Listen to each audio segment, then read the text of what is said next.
আসসালামু আলাইকুম। আশা করি সকলে ভালো আছেন, সুস্থ আছেন।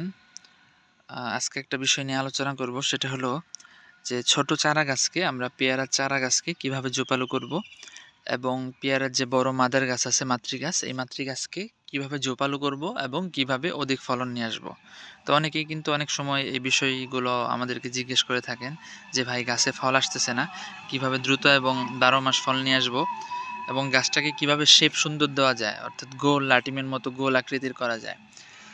তো আগে একটা কথা বলে রাখি, সেটা হলো গাছ বেশি ফল পাওয়ার জন্য কিংবা একটি গাছ ঝোপালো করার জন্য কিন্তু প্রুনিং সিস্টেমের বিকল্প নেই, অর্থাৎ আপনাকে অবশ্যই ডাল ছাঁটাই করতে হবে। আপনি যদি মায়া করেন যে ডালগুলো হইতেছে হোক, তো এভাবে যদি গাছের প্রতি আপনি মায়া করেন, মায়া দেখান, সেক্ষেত্রে কিন্তু আপনার গাছটা কখনোই ঝোপালো হবে না এবং এই গাছ থেকে আপনি কাঙ্ক্ষিত ফলন পাবেন না। তো আরেকটা কথা বলি, সেটা হলো সাধারণত কিন্তু পেয়ারা গাছ পুরাতন ডাল থেকে কখনো পেয়ারা গাছের ফলন হয় না। তো নতুন ডাল যখন বের হয়, নতুন ব্রাঞ্চের সঙ্গেই এরকম ফুল নিয়ে বের হয়। তো যে কাজটা আপনাদেরকে করতে হবে সেটা হলো, এই দেখেন, এটা হলো আমাদের পেয়ারার রুটি স্টক। ঠিক আছে, এটা হলো পেয়ারার বীজের চারা।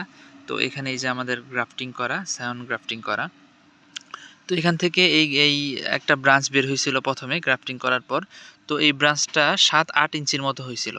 তো আমি কি করছি, 3 ইঞ্চি রেখে, অর্থাৎ কালো পরিপক্ক ডালগুলো, দেখেন একটা জিনিস মনে রাখবেন, মানে একেবারে কচি ডাল থেকে কিন্তু ব্রাঞ্চ বের হতে চায় না।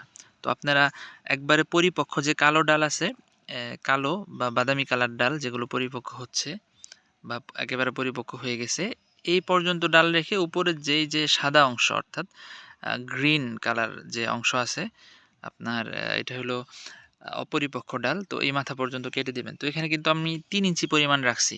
এটা 1 সপ্তাহ বা 10 দিন আগের ঘটনা হবে। আমি কেটে দিছিলাম। এই দেখেন কি পরিমাণ কুশি কিন্তু বের হচ্ছে। এই দেখেন বের হইছে। তো এই যে সায়নের যে আরেকটা চোখ ছিল, এই চোখটাও কিন্তু ফুটে বের হয়ে গেছে 8-10 দিনের মধ্যেই। তো এইভাবে কিন্তু এই গাছটা প্রথমে এই যে এরকম ছিল, অর্থাৎ এক ডাল বিশিষ্ট একটা এক ডাল বিশিষ্ট একটা গাছ ছিল। কিন্তু মানে প্রুনিং করাতে, মাথা কেটে দেওয়াতে কিন্তু এটা আ আ অনেকগুলো ডাল হয়ে গেছে। তো ৫-৬টা ডাল যদি হয় তাহলে কিন্তু আমাদের গাছগুলো ঝোপালো হয়ে যাবে। তো এটা হলো ১ম বিষয় গেল যে গাছ কিভাবে ঝোপালো করব।